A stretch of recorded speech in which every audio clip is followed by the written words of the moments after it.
సరిహద్దు సమస్య కన్నా తీవ్రమైంది. డ్యాం నిర్మాణ ప్రాంతం భూకంప జోన్. భూకంపం వస్తే దిగువకు అతి భారీ వరదలు. చైనా కావాలని నీటిని వదిలిన ప్రమాదమే.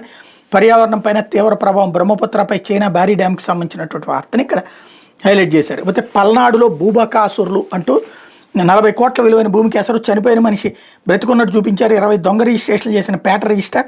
చర్యలు తీసుకునేందుకు పోలీసులు ససేమిరా మంత్రి లోకేష్ జోక్యంతో FIR నమోదు అన్నటువంటి వార్తని హైలైట్ చేశారు. లేకపోతే కోతలకి కట్టడి. సహజ ప్రసవాల పెంపునికి మిడ్వైవ్స్ 86 ప్రభుత్వ ఆసుపత్రుల్లో 1264 మంది ప్రసూతి సహాయకుల నియామకం.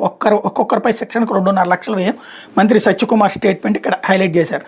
అయితే టీటీడీలో అన్యమత ఉద్యోగుల లెక్క తేలుస్తాం. వైకుంఠం క్యూ కాంప్లెక్స్ 3 నిర్మాణానికి నిపుణుల కమిటీ. ప్రత్యేకంగా cyber security lab. TTD board నిర్ణయాలు అన్నటువంటి వార్తని హైలైట్ చేశారు. అయితే చాణక్య వరుణ్ దుబాయ్లో మా ఫ్లాట్లోనే ఉన్నారు 2 నెలల పాటు. 6గురు మకాం.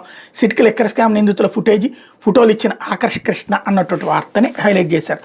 అయితే మిథున్కి ఇంటి భోజనం 2 పూటలు ఒకేసారి తీసుకెళ్ళడానికి కోర్టు అనుమతి. ప్రత్యేక సెల్ సహాయకుడు. టేబుల్, పెన్ను, పేపర్లు, పత్రికలు, TV, mineral water, cooler, commode, మందులు ఏర్పాటు చేయాలి.